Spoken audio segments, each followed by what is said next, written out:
한때 세계에서 가장 가난했던 나라. 이제는 최첨단 기술과 군사력을 앞세워 세계를 놀라게 하는 나라. 바로 한국입니다. 하지만 그들은 단지 살아남은 것이 아니라 강대국들 사이에서 주도권을 쥐고 세계 무대의 중심으로 도약했습니다. 이 작은 나라는 어떻게 자신을 증명했을까요? 캐나다 NGO 활동가는 한반도라는 이름만 들어본 채 이곳을 찾았습니다. 그러나 그가 인천공항에 도착한 순간 그의 머릿속을 채운 생각은 단 하나였습니다. 이건 내가 알던 나라가 아니다. 이건 혁명이다. 이제 그는 세계에서 가장 치열한 역사를 간직한 DMZ에서 전쟁과 평화의 경계를 목격하고 반도체라는 무기로 세계 경제를 지배하는 기술 현장을 탐험하며 북한에서 탈출한 이들의 생생한 이야기를 직접 들으며 자신이 얼마나 무지했는지를 깨닫게 되었다고 합니다. 그는 말합니다. 세계는 한국을 작게 보았고 지금 그 대가를 치르고 있습니다. 대체 무슨 사연인지 오늘 사연 바로 시작하겠습니다. 안녕하세요. 저는 캐나다 NGO 활동가 코너입니다. 제 일이 다양한 국가의 인권 문제를 다루다 보니 한반도라는 이름은 익숙했지만 깊이 알지는 못했어요. 한국, 북한. 솔직히 두 나라 모두 저에겐 뉴스 속 익숙한 단어 정도로만 느껴졌습니다. 그런데 최근 제가 참여하던 인권 프로젝트가 북한 주민들의 실태를 조명하게 되었고 프로젝트의 일환으로 한국을 방문해야 한다는 이야기가 나왔어요. 처음엔 그냥 흔한 업무 출장이라 생각했어요. 하지만 한국에 대해 조사를 하다 보니 이 나라가 생각보다 훨씬 특별하다는 걸 깨닫게 되었죠. 캐나다와는 너무나 다른 역사와 문화, 그리고 정치적 긴장감이 숨쉬는 곳이라는 것을요. 출발 전날 한국에 대해 더 알아보려 뉴스를 검색하다가 우연히 한국의 도시 사진을 보게 됐습니다. 빌딩 숲 사이를 가로지르는 고속열차, 사람들이 스마트폰으로 결제를 하고 있는 모습, 네온 사인으로 가득 찬 거리. 마치 미래의 도시 같았어요. 이게 내가 가게 될 나라라고. 솔직히 기대와 의심이 반반이었어요. 캐나다처럼 자연 풍경이 중심인 나라에서 자라온 저로서는 그런 현대적이고 빠른 도시가 실제로 존재할 수 있을지 믿기 힘들었어요. 비행기가 인천공항에 착륙하자마자 저는 완전히 다른 세계에 들어선 기분이 들었습니다. 거대한 건축물과 첨단 시설은 공항이라기보다는 한 도시처럼 느껴졌어요. 가장 인상적이었던 건 동료 직원의 자신감 넘치는 한마디였습니다. 여기는 시작일 뿐입니다. 그 말이 어쩐지 제 마음에 깊이 남았습니다. 정말로 시작에 불과한 걸까요? 서울로 가는 길에 버스 창밖을 내다보면서도 계속 놀라움의 연속이었습니다. 고층 빌딩들이 끝없이 이어지고 그 사이를 사람들과 자동차들이 끊임없이 오가는 모습은 마치 살아있는 생명체처럼 느껴졌어요. 차창 너머로 한강을 건널 때 한국의 한강의 기적이라는 표현이 떠올랐습니다. 서울에 도착한 첫날 저녁, NGO 동료들과 회의를 가졌어요. 그들은 모두 한국에서의 북한 인권 문제를 해결하기 위해 열심히 일하고 있었는데 열정이 대단했습니다. 회의 도중 한 동료가 말했어요. 한국은 북한 문제를 해결하기 위해 기다리는 게 아니라 할 수 있는 모든 걸 하고 있어요. 하지만 그 과정에서 우리가 얼마나 많은 희생을 감내했는지 외국인들은 잘 모릅니다. 정말 그랬어요. 저는 잘 모르고 있었어요. 다음 날 아침, 저는 서울의 중심부로 향했습니다. 첫 목적지는 NGO 본부 사무실이었어요. 호텔 로비에서 나오자마자 저를 맞이한 건 서울의 활기찬 아침 풍경이었어요. 도시는 이미 분주하게 움직이고 있었습니다. 캐나다의 조용한 아침과는 완전히 다른 느낌이었죠. 지하철을 타고 본부로 이동하며 놀랐습니다. 지하철 안은 정말 깨끗했고 안내방송은 한국어, 영어, 중국어, 일본어로 흘러나왔어요. 그리고 승객들이 대부분 스마트폰을 들여다보고 있었는데 단순히 SNS를 하는 게 아니라 지하철 노선을 검색하거나 모바일 결제를 하거나 심지어 영화를 보는 사람도 있었어요. 저는 그런 풍경이 익숙하지 않아 순간적으로 멍하니 사람들을 바라봤습니다. NGO 본부에 도착하니 사무실은 한마디로 현대적이었습니다. 투명한 유리벽 곳곳에 배치된 회의실, 그리고 모든 것이 디지털화된 환경은 제가 상상했던 이미지와는 거리가 멀었어요. 마치 첨단 기술 기업에 온 듯한 느낌이었죠. 현지 직원들과 인사를 나눈 후 회의가 시작됐습니다. 회의의 주제는 북한 주민을 돕기 위한 인도적 지원 프로그램이었어요. 한국인 동료들은 모두 그들의 일에 대해 매우 열정적이었습니다. 특히 한 직원이 말한 내용이 기억에 남아요. 북한 주민들은 동정의 대상이 아니라 우리와 같은 민족이에요. 그들을 돕는 것은 우리의 의무입니다. 그 말에서 느껴지는 진심은 정말 강렬했어요. 제가 일했던 다른 나라에서는 흔히 보지 못했던 태도였죠. 점심시간에는 동료들이 저를 데리고 근처 식당으로 갔습니다. 그곳에서 저는 처음으로 비빔밥을 맛보게 되었어요. 그들의 설명에 따르면 비빔밥은 다양한 재료가 조화롭게 어우러져 만들어진 음식으로 한국인의 정신을 상징한다고 했어요. 그 말에 약간 웃음이 나왔지만 맛을 본 순간 고개를 끄덕일 수밖에 없었습니다. 정말 맛있었거든요. 식사 후에는 짧은 서울 투어가 이어졌습니다. 저를 가장 놀라게 한 것은 한강 주변의 모습이었어요. 동료가 알려준 대로 이 강은 자연의 일부가 아니라 한국 경제 성장의 상징이었습니다. 제가 바라본 한강의 다리와 강변의 공원들은 그 자체로 아름다웠지만 그 이면에는 과거의 상처와 지금의 재건이 함께 숨쉬고 있다는 생각에 묘한 감정이 들었습니다. 오후에는 동료들과 함께 다음날 DMZ 방문에 대한 논의를 했습니다. 그 과정에서 저는 한국인들이 북한 문제를 얼마나 진지하게 받아들이는지 실감했습니다. 그들에게 북한은 바로 곁에 있는 가족 같은 존재였어요. 특히 한 동료가 이런 말을 했어요. 우리는 언제든 전쟁이 다시 일어날 수 있다는 현실 속에 살지만 그렇다고 두려움에 머무르지 않아요. 우리는 계속 앞으로 나아갑니다. 그 말이 제게 강한 인상을 남겼습니다. 다음 날 저는 동료들과 함께 비무장지대를 방문하기 위해 서울에서 출발했습니다. 차로 2시간 남짓한 거리였지만 그 짧은 여정 동안에도 분위기는 무거워졌습니다. 출발 전에는 또 하나의 견학 장소일 거라고 생각했어요. DMZ에 가까워지자 창문 너머로 첨단 감시 장비와 황량한 자연이 묘하게 어우러진 풍경이 펼쳐졌습니다. 아무도 손대지 않은 듯한 숲과 풀밭이 생생한 초록빛을 띠고 있었지만 그 너머에는 무거운 긴장이 감돌고 있었습니다. 철조망 너머로 북한 땅이 아득히 보였을 때 단 몇 발자국 사이에 완전히 다른 세계가 존재한다는 사실이 충격적으로 다가왔습니다. 가이드의 설명이 이어졌습니다. 그는 북한과 남한의 현재 상황에 대해 이야기하며 그 중간에 위치한 DMZ의 상징성과 중요성을 강조했어요. 여러분이 보고 있는 이곳은 두 나라를 가르는 경계선이 아닙니다. 이곳은 전쟁과 평화의 경계입니다. 그리고 아직도 끝나지 않은 이야기의 한가운데죠. 그의 말은 제게 큰 울림을 주었습니다. 특히 가이드가 들려준 한 이야기는 잊히지 않았습니다. DMZ 내에서는 1970년대와 80년대에 북한군과 남한군 간의 충돌이 빈번했다고 해요. 그중 한 번은 북한군이 기습적으로 남쪽으로 내려와 긴장이 최고조에 달했던 사건이 있었습니다. 판문점을 둘러본 후 우리는 DMZ 전망대로 이동했습니다.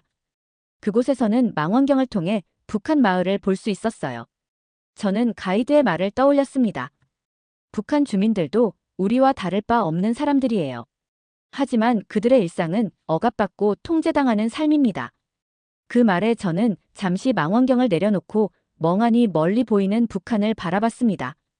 점심시간이 되자 우리는 DMZ 근처의 작은 식당으로 이동했습니다.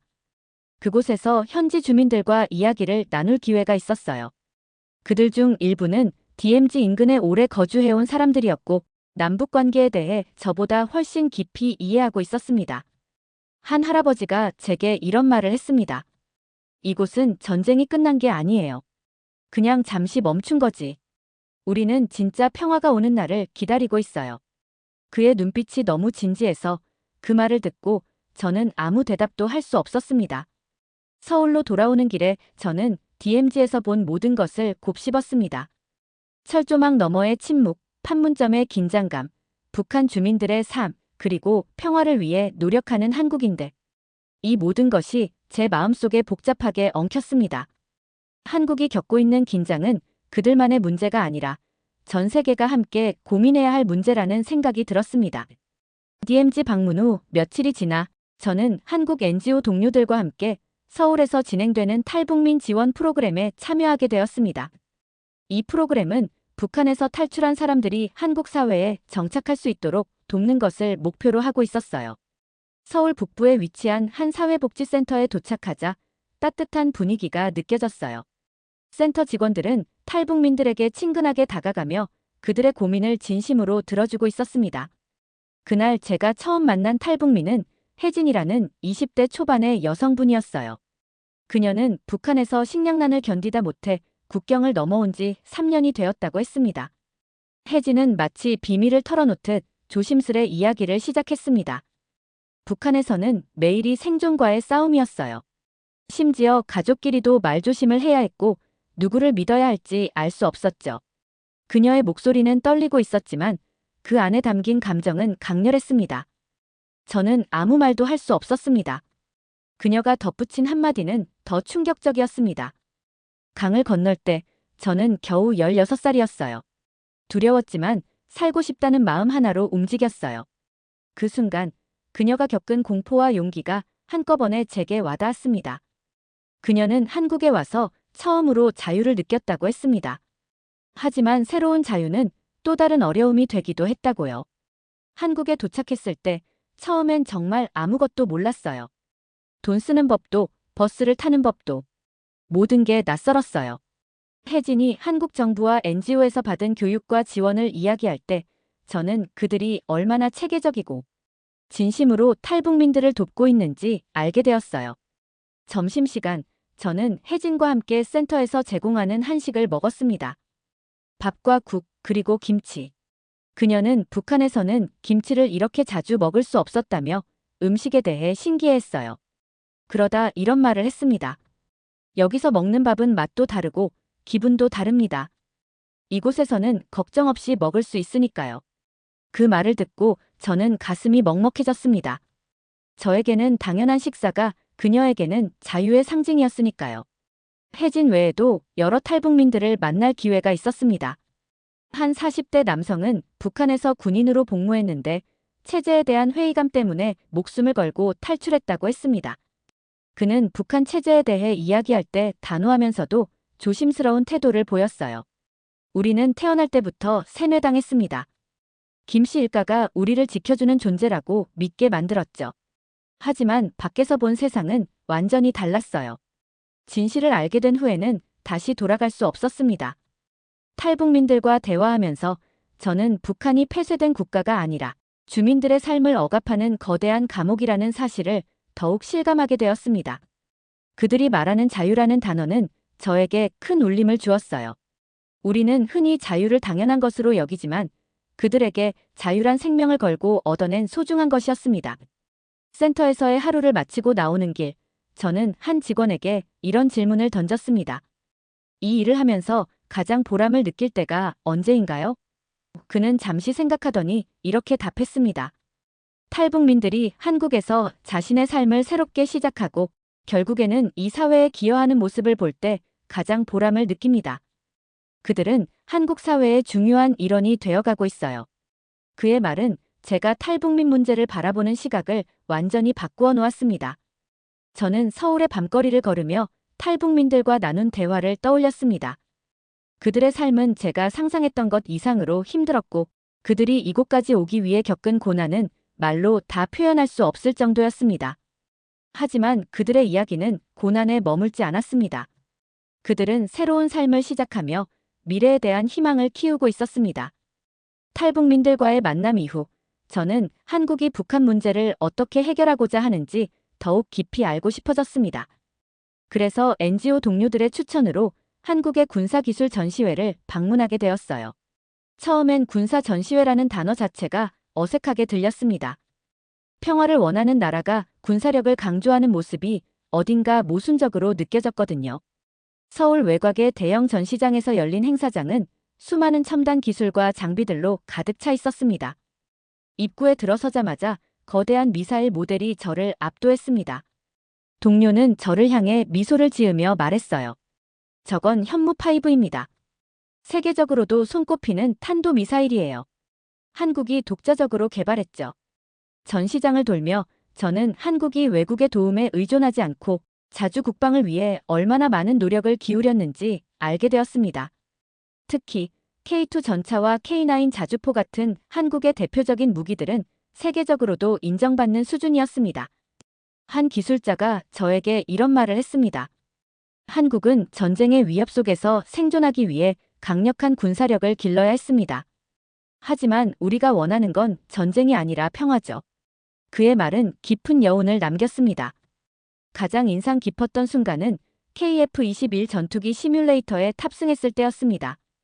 첨단 기술이 집약된 이 전투기는 한국이 독자적으로 개발한 5세대 전투기로 전 세계의 주목을 받고 있다고 했습니다.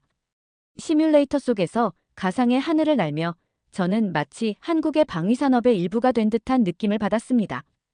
이 작은 나라는 어떻게 이런 엄청난 기술을 개발할 수 있었을까?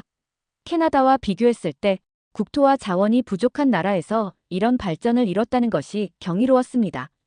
전시회 한쪽에서는 북한 정권 붕괴 시나리오와 관련된 세미나가 열리고 있었습니다.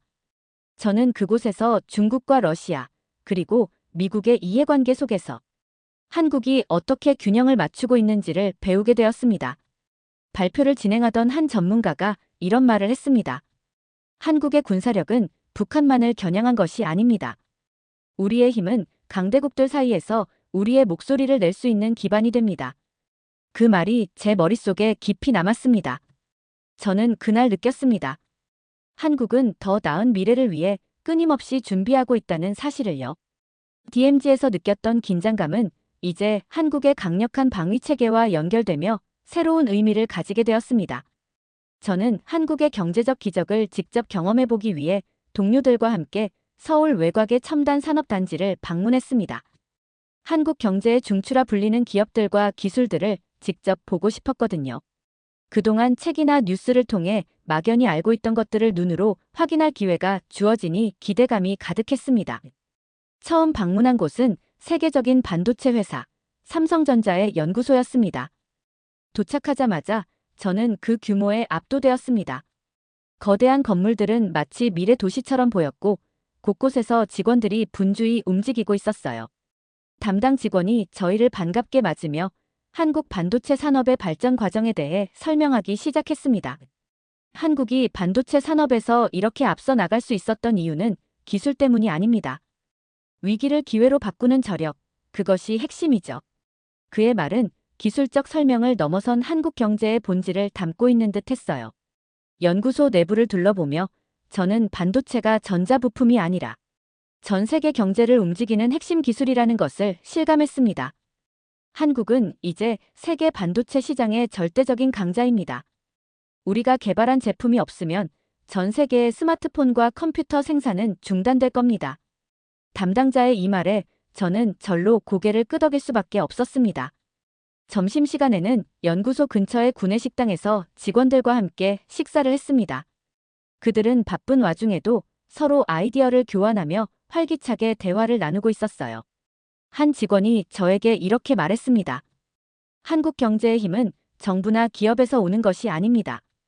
우리는 모든 사람들이 자신의 역할을 열심히 하면서도 더 나은 방법을 끊임없이 고민하는 문화를 가지고 있어요.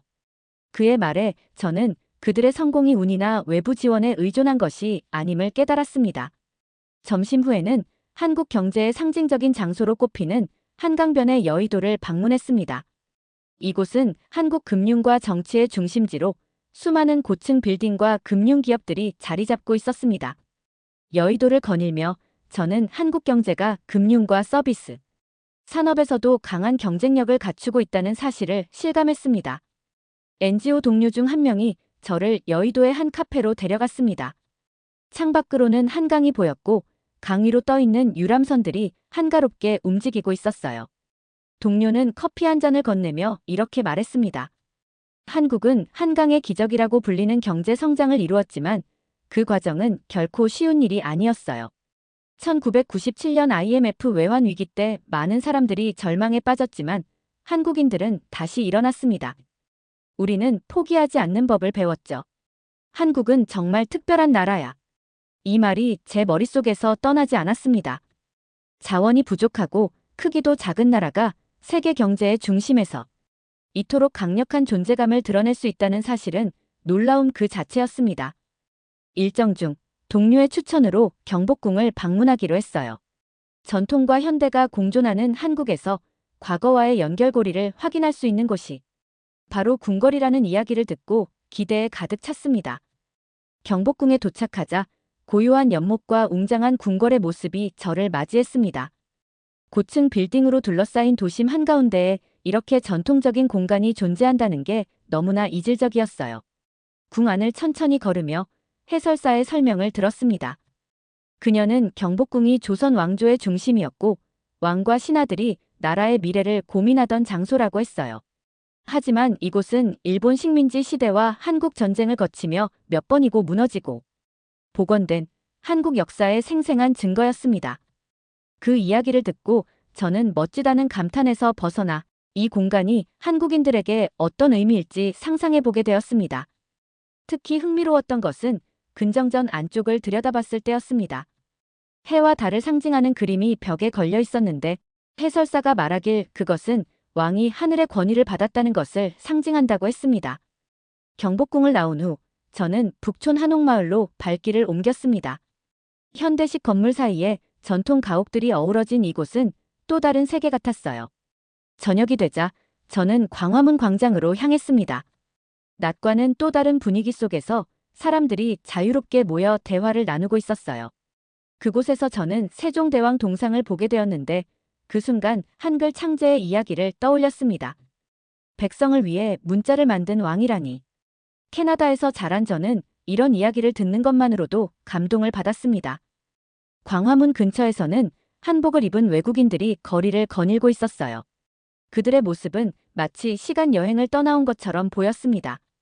저는 순간적인 충동으로 한복 체험을 하기로 했습니다. 옷을 갈아입고 거울 앞에 섰을 때 저는 과거와 연결된 듯한 묘한 기분이 들었습니다. 옷감의 촉감과 고유의 디자인에서 단순한 아름다움을 넘어선 깊은 전통이 느껴졌습니다. 하루 동안 경험한 한국의 전통과 현대의 조화가 머릿속을 떠나지 않았습니다. 과거의 흔적을 지우지 않고 오히려 그 위에 현대를 쌓아 올린 한국의 모습은 제가 그동안 경험해본 어떤 나라와도 달랐습니다. 한국에서의 마지막 일정은 NGO에서 준비한 작은 포럼에 참석하는 것이었습니다. 주제는 동북아의 평화와 한국의 역할이었어요. 포럼에는 한국의 정치인, 학자, 그리고 국제기구 관계자들이 참석했고 저 같은 외국인 활동가들도 참여할 수 있었습니다. 포럼은 한국의 역사와 국제 정세를 간략히 짚으며 시작됐습니다. 첫 번째 연사는 이렇게 말했습니다. 한국은 동북아시아의 지정학적 중심에 있습니다. 강대국들 사이에서 생존하기 위해 우리는 오랜 세월 동안 지혜를 모아야 했습니다. 그는 한국이 평화를 위해 어떤 노력을 해왔는지를 설명했어요. 북한과의 군사적 긴장 속에서도 남북 정상회담을 이어가고 유엔을 통해 국제사회의 관심을 끌어낸 과정을 들려주었습니다. 포럼 중간에는 북한 인권 문제에 대한 패널 토론이 이어졌습니다. 한 탈북민 출신 패널이 무대에 올라 자신의 경험을 나눴습니다. 그녀는 감정이 북받친 듯 떨리는 목소리로 말했어요. 저는 북한에서 태어나 자유가 무엇인지 모른 채 자랐습니다. 하지만 한국에서 저는 자유뿐만 아니라 꿈도 찾았습니다. 그리고 그 꿈은 저처럼 힘든 상황에 있는 사람들에게 희망을 주는 것입니다. 그녀의 말에 관객들은 큰 박수로 화답했습니다. 저 역시 깊은 감동을 느꼈어요. 그 후 한 학자가 북한 붕괴 시나리오와 한국의 대응 전략에 대해 발표했습니다. 그는 북한 정권의 불안정성과 중국, 러시아, 미국의 이해관계를 설명하며 한국이 준비해야 할 미래를 구체적으로 이야기했어요. 가장 기억에 남는 말은 이거였어요. 우리는 우리의 미래를 스스로 설계하고 그 속에서 주도적인 역할을 하고 있습니다. 포럼이 끝난 후 저는 저녁에 열린 만찬에 초대받았습니다. 다양한 국적의 사람들이 한자리에 모여 한반도의 미래에 대해 대화를 나누는 모습은 매우 인상적이었습니다. 저도 여러 한국인 참가자들과 이야기를 나눌 기회가 있었어요. 한 젊은 NGO 활동가가 저에게 이렇게 말했어요. 한국은 강대국들에 둘러싸인 작은 나라일지 모르지만 우리는 스스로를 작게 보지 않습니다. 우리는 과거를 극복하며 오늘을 만들었고 그 경험으로 더 나은 내일을 꿈꾸고 있어요. 그의 자신감 넘치는 말에 저는 깊이 공감할 수밖에 없었습니다. 캐나다로 돌아가는 비행기 안에서 저는 한국에서의 경험을 되돌아보며 많은 생각을 했습니다. 한국은 강대국들 속에서 살아남은 나라가 아니다. 그들은 역사를 만들어가는 나라다. 저는 그렇게 결론을 내렸습니다. 한국에서의 시간을 결코 잊을 수 없을 것입니다. 이 나라는 큰 이야기를 품고 있었습니다. 경제적 기적, 문화적 유산, 그리고 평화를 향한 끊임없는 노력까지. 제가 경험한 모든 것은 제 시야를 넓혀주고 제 마음에 깊은 인상을 남겼습니다. 한국은 작은 나라일지 모르지만 그 안에 담긴 열정과 의지는 정말로 놀라웠습니다. 이곳에서 만난 사람들, 경험한 순간들, 그리고 배운 것들은 제가 앞으로 살아가는데 큰 영감이 될 것입니다. 특히 한국인들의 강인한 정신과 끈기는 제가 본받고 싶은 모습으로 남았습니다.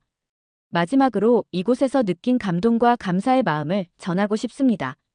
한국은 제게 새로운 깨달음과 연결을 준 특별한 장소로 남을 것입니다. 언젠가 다시 이곳을 찾아 더 많은 이야기를 배우고 싶습니다. 두 번째 사연 시작합니다. 한국은 우리가 도왔던 나라야 전쟁으로 황폐화된 곳이지. 이 말은 저의 부모님께서 하셨던 말씀입니다. 제가 들은 한국은 한때 우리가 동정하던 나라였습니다.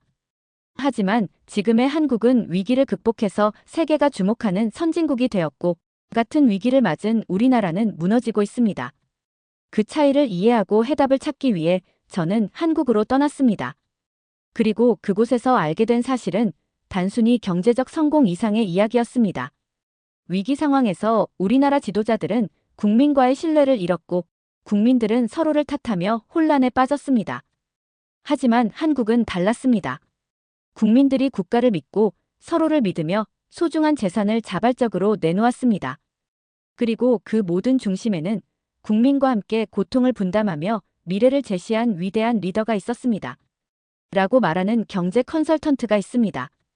대체 무슨 사연일지 오늘 사연 바로 시작하겠습니다. 안녕하세요. 저는 안드레아스 칼리니코스입니다. 그리스에서 경제 컨설턴트로 일하고 있죠. 제 전문 분야는 디지털 경제와 청년 일자리 문제입니다. 하지만 최근 몇 년 동안 제 일이 무의미하게 느껴지기 시작했습니다. 제 조국, 그리스는 여전히 경제 위기에서 헤어나오지 못하고 있었거든요. 지난 2010년대 채무 위기 이후 우리 국민은 긴축 정책에 짓눌렸고 디지털 전환은커녕 기본적인 경제 회복조차 이루지 못한 상태였습니다. 그리스는 세계적으로 유명한 관광지와 해운업이 있지만 저는 그보다 더 근본적인 혁신이 필요하다고 생각했습니다. 인터넷과 디지털 기술이 세계 경제를 바꿔놓고 있지만 제 나라의 인터넷 환경은 한참 뒤처져 있었으니까요. 특히 시골 지역과 섬에서는 인터넷 접속조차 어려운 상황이었습니다. 이런 문제를 해결하지 않으면 우리 경제는 더 이상 나아질 수 없다는 걸 저는 잘 알고 있었습니다.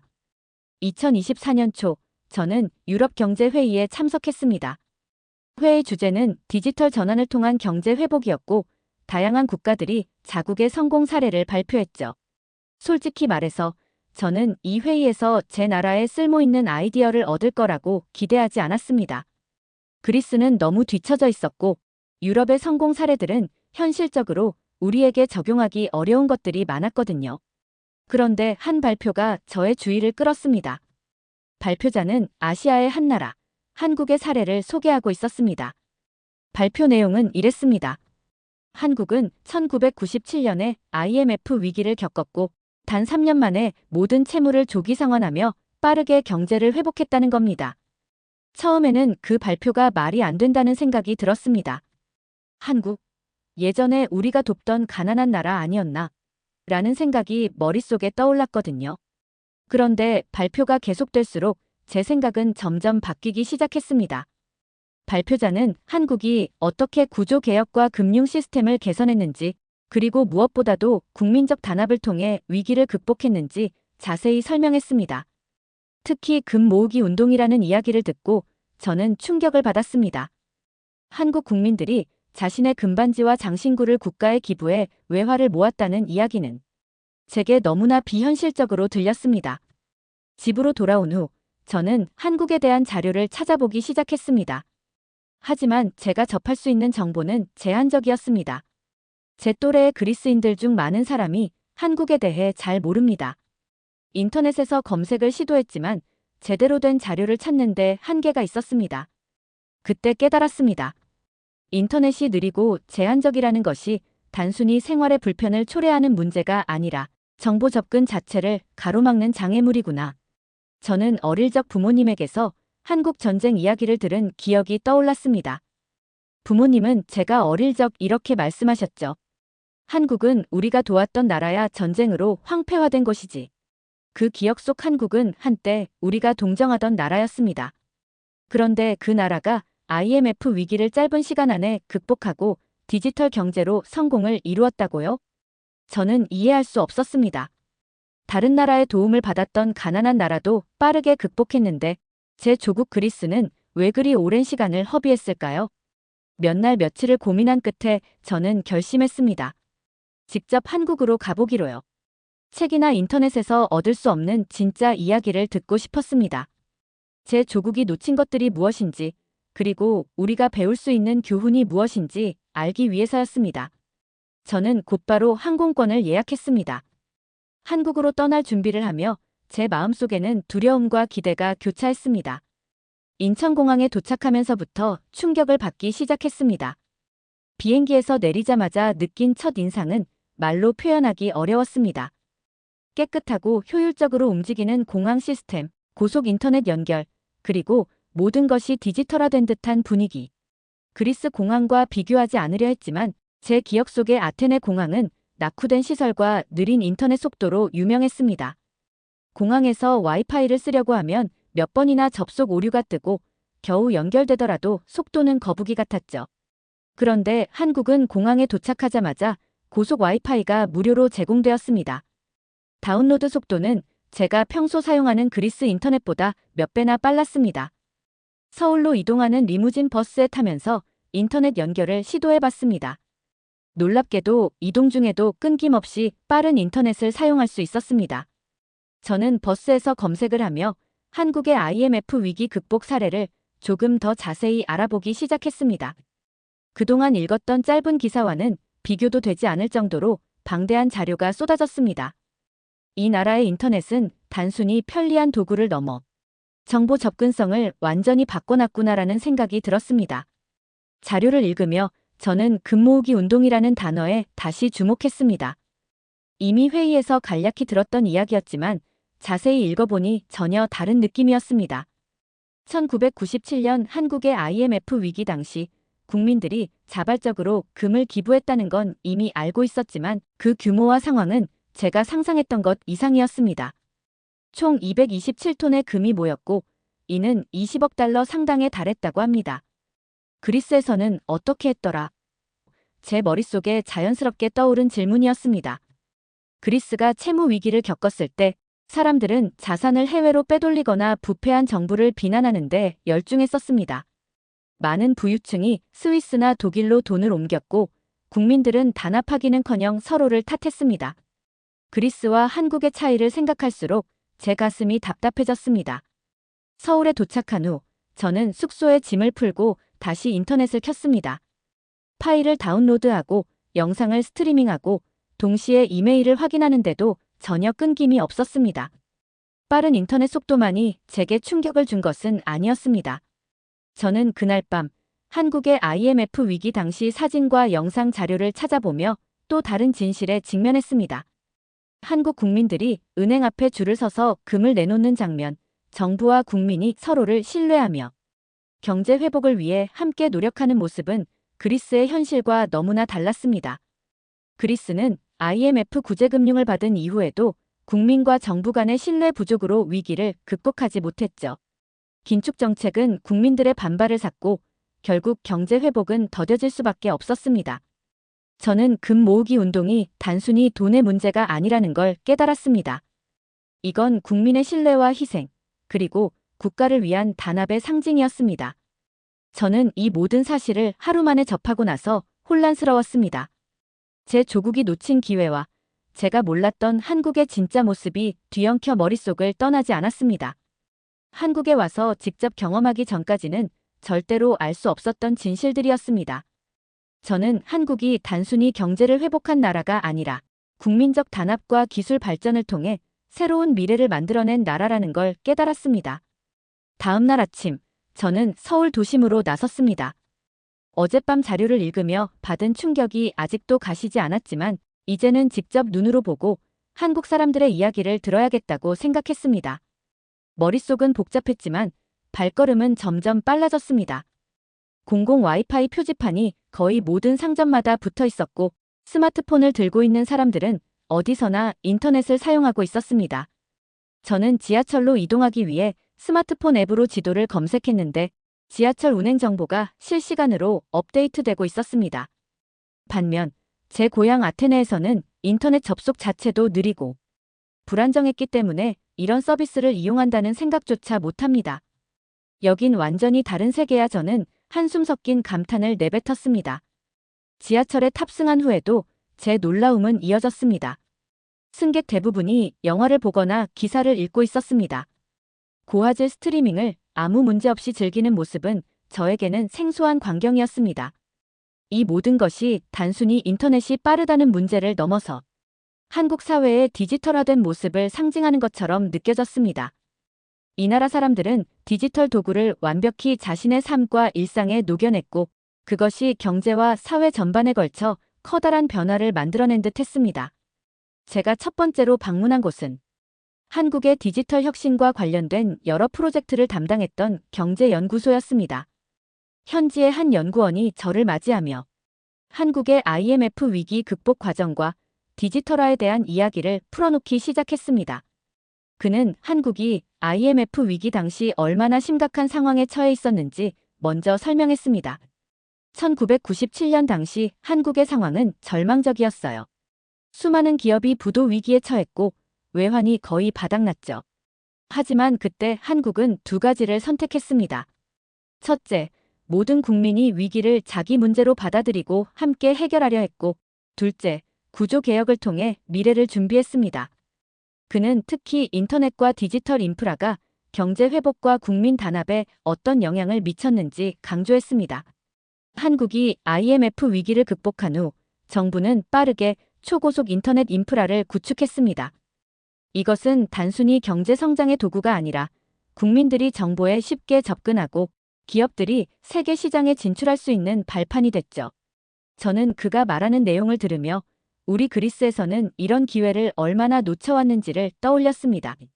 그리스는 IMF 구제금융을 받은 뒤에도 국민적 단합은커녕 서로를 탓하기 바빴고 사람들은 서로 신뢰하지 않았습니다. 우리는 왜 이렇게 다를까? 라는 질문이 머릿속에서 맴돌았습니다. 그날 밤, 저는 숙소로 돌아와 연구소에서 받은 자료를 다시 읽었습니다. 위기를 겪으면서도 미래를 준비했던 한국의 모습이 계속 떠올랐습니다. 그들은 위기를 기회로 바꾸는 능력을 보여줬습니다. 다음 날, 저는 서울의 번화가로 나섰습니다. 곳곳에 보이는 대형 디지털 광고판에는 최신 전자기기와 자동차 광고가 눈길을 사로잡고 있었습니다. 그중 하나는 삼성전자의 새로운 제품을 소개하고 있었는데 저는 이 광고를 보며 생각했습니다. IMF 위기를 겪었던 나라가 어떻게 이런 세계적인 기업을 만들어낼 수 있었을까? 저는 대형 전자제품 매장을 찾았습니다. 매장에 들어서자마자 최신형 TV와 스마트폰이 전시된 코너가 눈에 들어왔습니다. 직원의 안내를 받아보니 디스플레이마다 터치스크린으로 제품 정보를 볼 수 있는 시스템이 갖춰져 있었습니다. 이 정도 기술이라면 그리스에서도 충분히 도입할 수 있지 않을까? 라고 스스로에게 물었지만 현실은 그렇지 않았습니다. 그리스에서는 여전히 많은 상점이 오래된 시스템에 의존하고 있었고 디지털 전환은 먼 미래의 일처럼 느껴졌습니다. 그날 가장 인상적이었던 순간은 매장 안에서 만난 한 중년 남성의 이야기였습니다.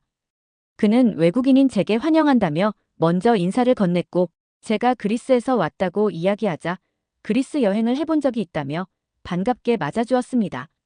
대화를 나누던 중 자신이 IMF 위기 당시 삼성전자의 하청업체에서 일했다고 말했습니다. 그때는 정말 어려웠어요. 많은 사람들이 일자리를 잃었고 우리 회사도 곧 문을 닫을 뻔했죠. 그런데 삼성이 우리를 끝까지 지켜줬어요. 새로운 기술을 배우게 해주고 수출 시장으로 나갈 길을 만들어줬죠. 그의 목소리에는 감사와 자부심이 섞여 있었습니다. 그리스에서는 대기업과 중소기업의 관계가 늘 불안정했습니다. 경제 위기 당시 대기업은 자신들의 이익을 지키는 데 급급했고 하청업체와의 관계는 쉽게 단절되었습니다. 하지만 한국은 위기 상황에서도 기업들이 기술과 신뢰를 기반으로 협력 관계를 유지했다는 점에서 큰 차이가 있었습니다. 매장에서 나온 저는 강남의 한 카페에 들렀습니다. 커피를 주문하려 했는데 직원 대신 디지털 키오스크가 주문을 받는 시스템이었습니다. 주문을 마치고 자리에 앉으니 QR코드를 통해 음료를 직접 가져가는 방식이었습니다. 자동화된 시스템이지만 불편함은 전혀 느껴지지 않았습니다. 오히려 효율적이고 간결했습니다. 위기 이후 한국은 모든 것을 바꿨구나. 저는 다시 한번 한국과 그리스의 차이를 절감했습니다. 우리는 여전히 복잡하고 비효율적인 시스템에 의존하고 있었으니까요. 하루를 마치고 숙소로 돌아오는 길, 저는 한국이 단순히 경제를 회복한 것이 아니라 완전히 새로운 경제 모델을 만들어냈다는 사실을 깨달았습니다. 기술 혁신과 디지털화는 단순한 도구가 아니라 이 나라의 성공을 이끄는 핵심이었습니다. 그리스의 현실과 비교하면 마음이 아팠습니다. 우리도 위기를 기회로 바꿀 수 있는 순간이 있었지만 그 순간을 놓쳤다는 생각이 들었으니까요. 다음 날 아침, 저는 서울에 위치한 한국전쟁기념관을 방문했습니다. 한국의 IMF 극복 과정에 대한 이야기를 들으며 감동과 충격을 받았던 저는 그 모든 성공의 근본적인 뿌리가 어디에서 시작되었는지 궁금했습니다. 그리고 어딘가 모르게 한국 전쟁과 그리스의 이야기가 제 머릿속에서 계속 엉켜 있었습니다. 어릴 적 부모님께 들었던 이야기, 한국은 우리가 도와줬던 나라야 전쟁으로 모든 걸 잃었던 곳이지라는 말이 떠올랐기 때문입니다. 기념관에 들어서자 전쟁 당시에 참혹했던 상황을 생생하게 보여주는 사진들과 기록물이 제 눈앞에 펼쳐졌습니다. 폐허가 된 도시, 무너진 건물, 울고 있는 사람들의 얼굴. 1950년대의 한국은 정말 말 그대로 황폐해져 있었습니다. 그러던 중 전시실 한쪽에 그리스 국기가 걸려있는 작은 공간을 발견했습니다. 가까이 다가가 보니 한국 전쟁 당시 그리스가 유엔군의 일원으로 참전했던 이야기가 전시되어 있었습니다. 그리스군은 약 1000여 명의 병력을 파견했고 그중 일부는 중요한 전투에서 큰 희생을 치렀다고 적혀 있었습니다.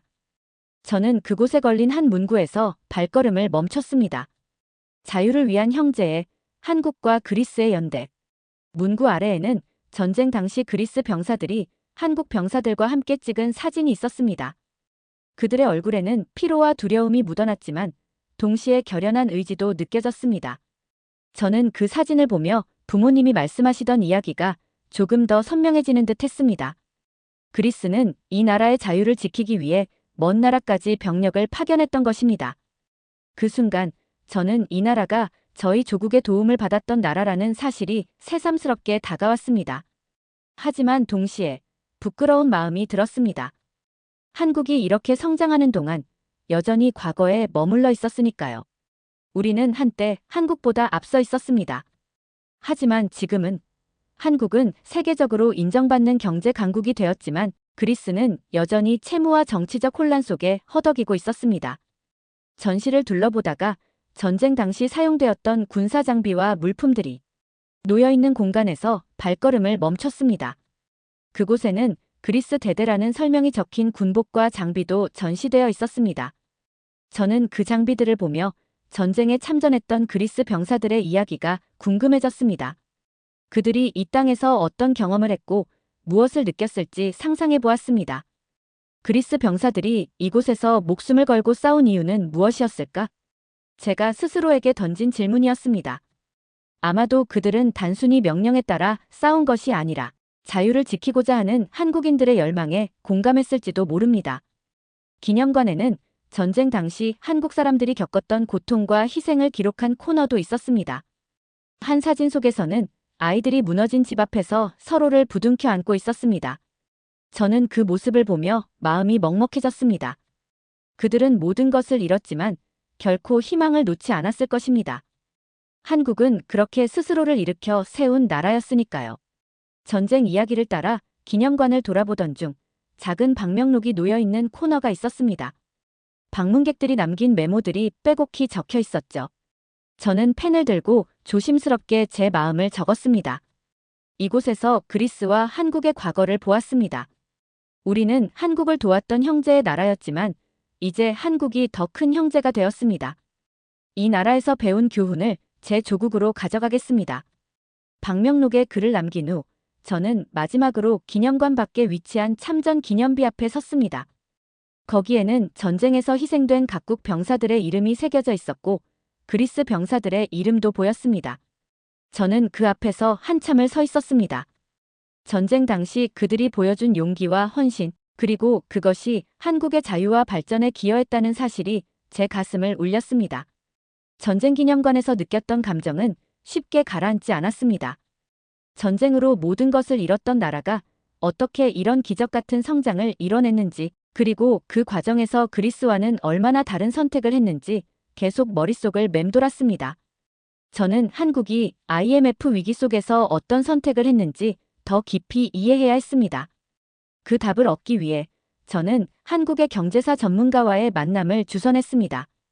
그는 한국의 IMF 극복 과정과 현재 경제 상황을 연구하는 교수로 여러 국제 학술지에도 논문을 발표한 적이 있는 저명한 인물이었습니다.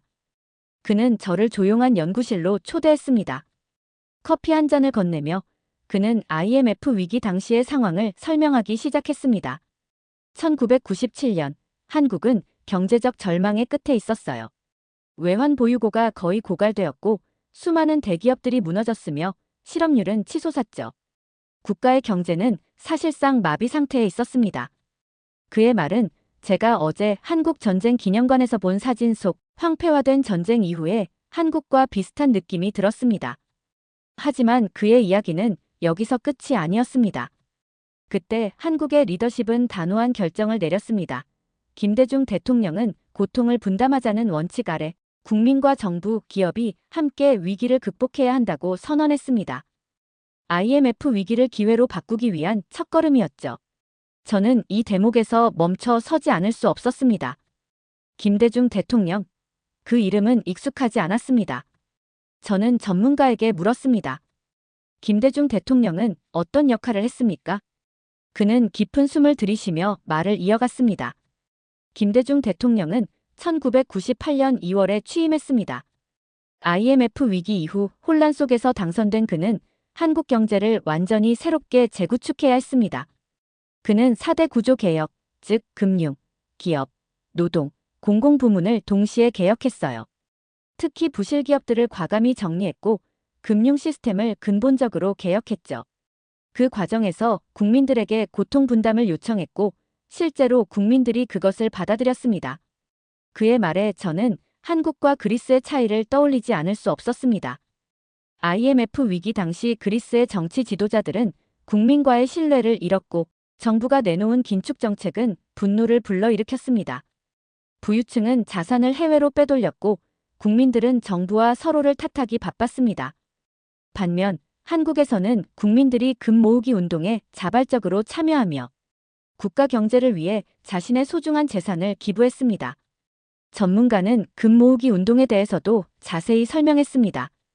김대중 대통령은 단순히 정책만 제시한 것이 아니라 국민적 단합을 이끌어냈습니다. 금 모으기 운동은 국가와 국민이 함께 IMF의 채무를 상환하기 위해 벌인 역사적인 캠페인이었어요. 국민들은 결혼반지, 돌반지, 심지어 가족의 유품까지 내놓았죠. 저는 입을 다물 수 없었습니다. 한국 국민들이 이런 선택을 할 수 있었던 이유가 무엇일까요? 제가 묻자 그는 단호히 대답했습니다. 정부와 국민 간의 신뢰, 그리고 희망입니다. 국민들은 그를 믿었습니다. 그 신뢰가 있었기 때문에 한국은 IMF 위기를 3년 만에 극복하고 조기 상환할 수 있었던 겁니다. 그는 이어서 IMF 위기 이후의 이야기도 들려주었습니다. 김대중 대통령은 단순히 위기를 극복하는 데 그치지 않았습니다. 그는 미래를 준비하기 위해 디지털 경제로의 전환을 선포했습니다. IT 산업에 막대한 투자를 단행했고 초고속 인터넷망을 구축했어요. 지금의 한국이 IT 강국이 된 배경은 바로 그 시절에 만들어진 겁니다. 이야기를 들으며 저는 다시 한번 그리스와 한국의 차이를 실감했습니다. 그리스는 IMF 구제금융 이후에도 정치적 혼란과 국민적 불신 속에서 방황했고 긴축 정책에만 의존하며 미래를 준비하지 못했습니다. 반면 한국은 IMF 이후에도 희망과 신뢰를 바탕으로 미래를 향해 나아갔습니다. 그 차이가 오늘날 두 나라의 모습으로 이어졌다는 것을 깨닫는 순간 저는 씁쓸함을 느꼈습니다. 전문가와의 대화를 마치고 연구실을 나서는 길. 저는 길거리에서 만난 평범한 한국 사람들의 모습이 새롭게 보였습니다. 스마트폰으로 업무를 처리하는 직장인, 태블릿으로 공부하는 학생들, 효율적으로 일하는 가게 직원들. 이 모든 것이 IMF 이후 김대중 대통령과 한국 국민들이 함께 만든 미래의 모습이었습니다. 한국에서의 마지막 날 아침, 저는 숙소 창가에 앉아 전날의 경험들을 떠올렸습니다. 서울에서 보낸 며칠 동안 저는 한국이라는 나라를 완전히 새롭게 알게 되었습니다. 하지만 여전히 마음 한편에는 아쉬움이 남았습니다. 이 모든 기적 같은 변화가 어디서 시작되었을까? 라는 질문이 머릿속을 떠나지 않았습니다. 떠나기 전까지 저는 그 답을 조금이라도 더 찾아야겠다고 결심했습니다. 아침 식사를 마친 후 저는 인터넷을 열고 김대중 대통령에 대해 검색하기 시작했습니다. 그의 리더십이 구체적으로 어떤 방식으로 작용했는지 궁금했습니다. 검색 결과로 나온 수많은 기사와 연설문을 읽으며 저는 그의 지도력에 감탄하지 않을 수 없었습니다. 특히 1998년 2월 25일 김대중 대통령의 취임사가 제 눈길을 끌었습니다. 국민 여러분, 우리는 지금 국난에 처해 있습니다. 이 위기를 극복하기 위해서는 국민 모두가 하나 되어 고통을 분담하고 희생을 감수해야 합니다. 정부는 국민과 함께 새로운 길을 걸어갈 것입니다. 이 문장을 읽는 순간 저는 전율을 느꼈습니다. 한 나라의 대통령이 이렇게 직접적으로 국민에게 고통 분담을 요청하고 그 과정에서 자신도 책임을 지겠다고 선언하는 모습은 제가 그리스에서 보아온 지도자들과는 완전히 달랐습니다. 또한 1999년 11월 19일 경남 창원에서 열린 바르게 살기 운동 전국대회에서 그가 남긴 연설도 인상 깊었습니다. 우리는 1년 반 만에 국제통화기금 외환위기를 완전히 이겨냈습니다. 이는 국민 여러분의 희생 덕분입니다. 이 연설문은 단순한 감사의 표현을 넘어 국민과 정부가 함께 만들어낸 성과를 진심으로 인정하는 말처럼 느껴졌습니다. 한국의 IMF 극복은 단순한 경제적 성공이 아니었습니다. 그것은 한 나라가 위기 속에서 어떻게 단합하고 신뢰를 바탕으로 미래를 만들어가는지를 보여주는 위대한 사례였습니다. 마지막으로 저는 김대중 대통령이 남긴 또 다른 구절을 발견했습니다. 희망이란 아무것도 보이지 않을 때도 앞으로 나아가는 것입니다. 신뢰와 희생 없이는 불가능합니다. 이 문장은 제가 한국에서 보고 느낀 모든 것을 요약해주는 듯 했습니다. IMF 외환위기를 극복한 것은 단순히 정책 때문이 아니었습니다. 국민과 정부가 서로를 믿고 함께 고통을 분담하며 희망을 잃지 않았기 때문이었습니다. 저는 이 문장을 마음속에 새기며 노트에 메모했습니다. 우리도 이런 리더십이 있었다면 그리스는 지금 어떤 모습이었을까? 라는 생각이 들었습니다. 하지만 더 중요한 것은 이제라도 이 교훈을 배워 우리 조국에 적용할 수 있다는 희망이었습니다. 공항으로 향하는 길, 저는 처음 한국에 도착했을 때 느꼈던 충격이 다시 떠올랐습니다.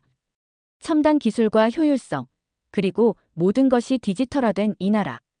이제 그것은 단순히 경제적 발전이 아니라 국민의 의지와 신뢰가 만들어낸 기적임을 저는 확신했습니다.